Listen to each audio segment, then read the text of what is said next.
بسم اللہ الرحمن الرحیم رب اشرح لی صدری ویسر لی امری واحلل عقدۃ من لسانی یفقہوا قولی۔ داستان محمد صلی اللہ علیہ وآلہ وسلم، داستان کل یہاں تک پہنچی تھی کہ تمام تر ناکامیوں کے بعد سارے حربے آزما لیے، قریش نے بنو ہاشم کے خلاف، مخالفین رسول اللہ کے خاندان کے خلاف، ہر جگہ ناکام ہوئے، یہاں تک کہ پھر بائیکاٹ کیا۔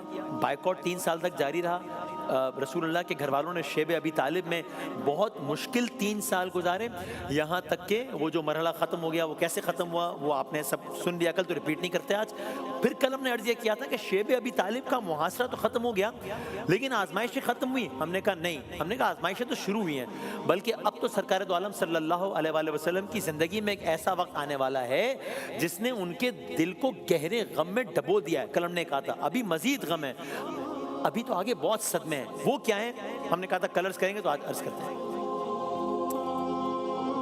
شیب ابی طالب بھوک، شیب ابی طالب تنگی، شیب ابی طالب سماجی تنہائی کے 3 سال، کہنا آسان ہے 3 سال، یہ جسموں کو کمزور کر چکے ہیں، یہ دلوں کو تھکا چکے ہیں، ایموشنلی بھی افیکٹ ہوئے ہوں گے، ظاہر ہے۔ اور ابھی اس سارے انسیڈنٹ سے دیکھیں اپنے سامنے اپنی آل اولاد کو 3 سالوں تک اس عالم میں دیکھنا آسان تو نہیں ہے نا۔ ابھی یہ وقت یا ابھی یہ لوگ پوری طریقے سے سنبھل بھی نہ سکے تھے شیب ابی طالب ایپیسوڈ سے، کہ رسول اللہ صلی اللہ علیہ وآلہ وسلم کی زندگی میں ایک نہیں دو ایسے صدمے آئے جنہوں نے دل کو گہرے غم میں ڈبو دیا۔ پہلا، سب سے پہلے وہ سایہ اٹھ گیا جو بچپن سے رسول اللہ کے ساتھ تھا، حضرت ابو طالب، چچا بھی، محافظ بھی، سہارا بھی۔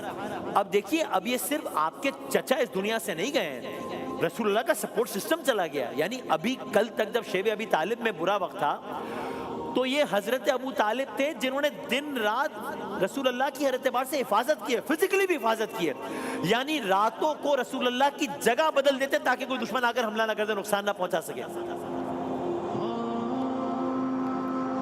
اور آپ نے کل کے ایپیسوڈ میں کانفیڈنس دیکھا تھا نا حضرت ابو طالب کا رسول اللہ پر، کہ انہوں نے کہہ دیا اس معاہدے کو دیمک کھا گئی ہے۔ ابو طالب گئے کفار کے پاس کہ یہ ہو گیا ہے، محمد کہہ رہے ہیں صلی اللہ علیہ وسلم، اور ان کی بات غلط ہو ہی نہیں سکتی۔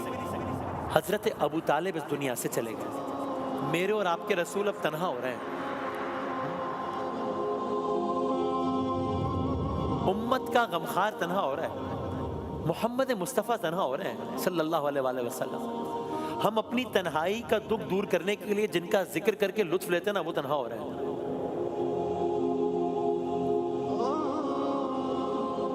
اور ابھی رسول اللہ کے صدمے کی کثرت باقی ہے کہ ایک اور چراغ بجھ گیا ہے۔ اب میں آپ سے کیسے عرض کروں کہ یقین جانیے یہ حسن اتفاق ہے، حسن اہتمام، مجھے نہیں معلوم۔ یہ داستان ہم نے شروع کی اور ہم چلتے چلے جا رہے تھے، ورنہ ایسا کوئی ارادہ نہیں تھا، لیکن عجب اتفاق ہے کہ ہم نے آگے جو تذکرہ کرنا ہے وہ آج کے دن سے ہی منسوب ہے۔ آج 10 رمضان ہے۔ حضرت ابو طالب کے بعد ایک اور چراغ بجھ گیا، ایسا چراغ جس نے 25 برس تک رسول اللہ کے گھر کو سکون، جنہوں نے 25 برس تک رسول اللہ کے گھر کو محبت اور حوصلے سے روشن رکھا تھا، جناب خدیجۃ الکبریٰ، خدیجہ بنت خویلد رضی اللہ تعالیٰ عنہ، ان کا وصال ہوا، اور یہ آج کے دن ہوا ہے 10 رمضان۔ کہ مجھے نہیں معلوم اس داستان کا کہ جب ابتدائی لمحات تھے نا تو مدینہ منورہ میرا جانا ہوا تھا، گنبد خضرا کے سامنے بیٹھ کر ہم نے اس داستان کے ابتدائی لمحات لکھنا شروع کیے تھے، اور اللہ سے دعا کی تھی کہ یہ ایک ایفرٹ ہے، اس کو کامیاب کرنا۔ ہماری کیا ہوگا ہم رسول اللہ کا ذکر لوگوں تک پہنچائیں، لیکن اگر ہم ذریعہ بن جائیں شاید آخرت میں کچھ معاملہ ہمارا بہتر ہو جائے۔ تو یہ ساری داستان دل سے بہت قریب ہے، ساری۔ حضرت خدیجہ بنت خویلد رضی اللہ تعالیٰ عنہ قریش کا مؤسس قبیلہ ہے، قبیلے کا نام بنو اسد ہے، ان سے آپ کا تعلق ہے۔ مکے کی انفلوئنشل خاتون ہے، مکے کی باوقار خاتون ہے، مکے کی سکسیسفل خاتون ہے، مکے کی مالدار خاتون ہے۔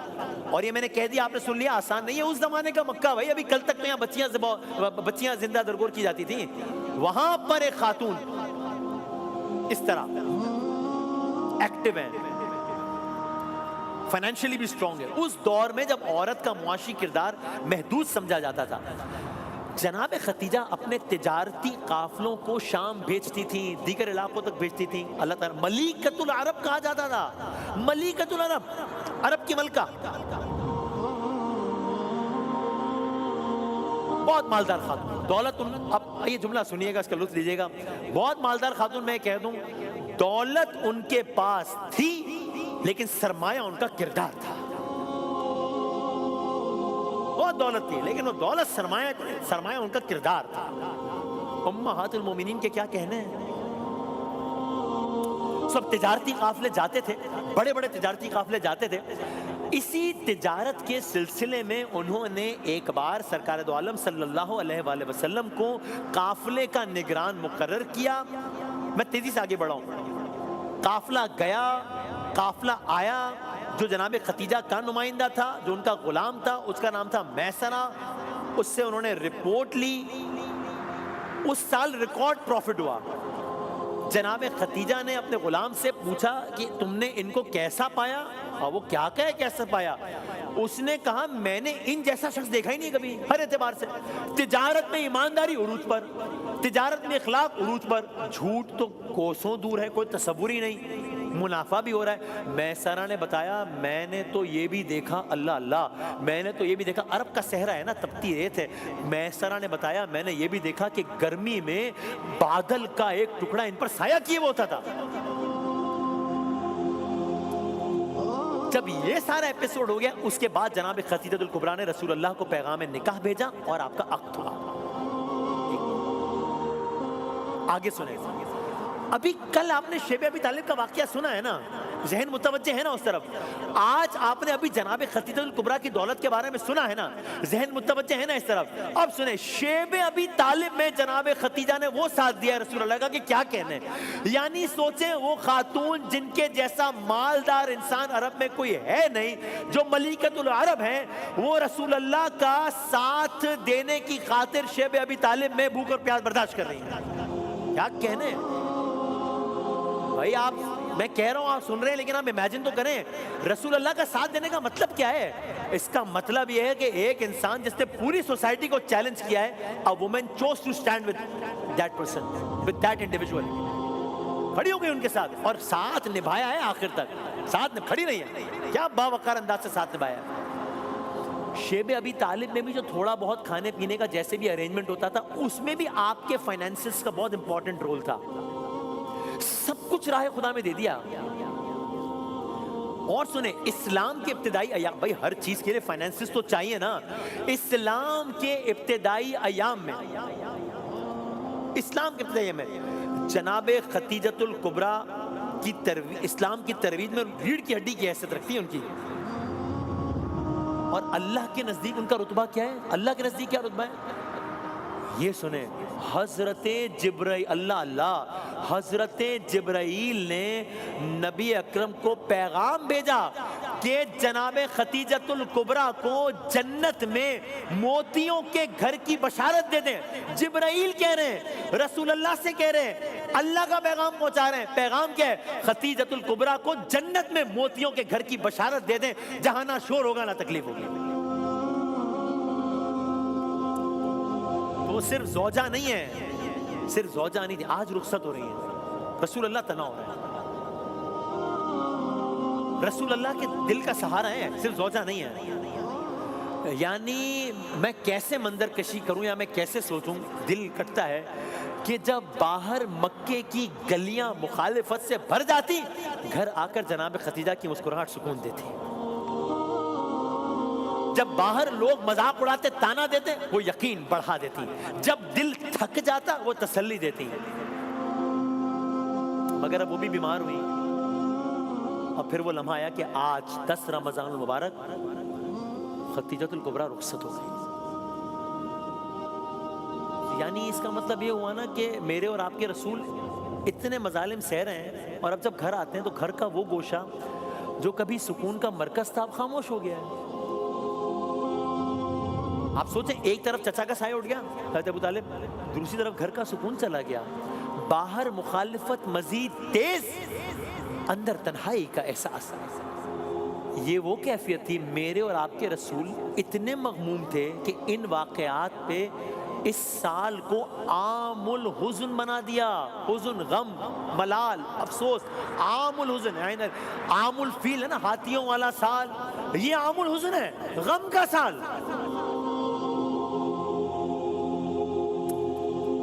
وہ ام المسلمین جو مادر گیتی کی عزت ہے، وہ ام المسلمین قدموں کے نیچے جن کے جنت ہے.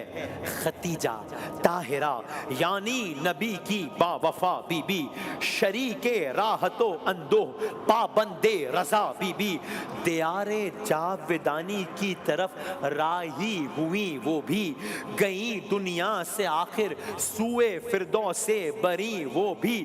مشیت کو مگر مد نظر تھی شان یکتائی، محمد کی یہ تنہائی ہی تھی سامان یکتائی. غم کے ایام چلتے جا رہے ہیں، چیلنجز بڑھتے جا رہے ہیں. 2 بڑے سہارے چلے گئے ہیں، مکے میں مخالفت عروج پر ہے، اور ایسے میں اب رسول اللہ نے ایک ڈیسیشن لیا ہے. وہ کیا؟ عرض کرتے ہیں ڈیسیشن لیا ہے کہ اب مکے سے باہر جاتا ہوں، کہیں لوگوں کے وہاں دل کھلے ہوں. مدینہ جا رہے ہیں؟ نو. پھر کہاں جا رہے ہیں؟ کل عرض کریں گے انشاءاللہ.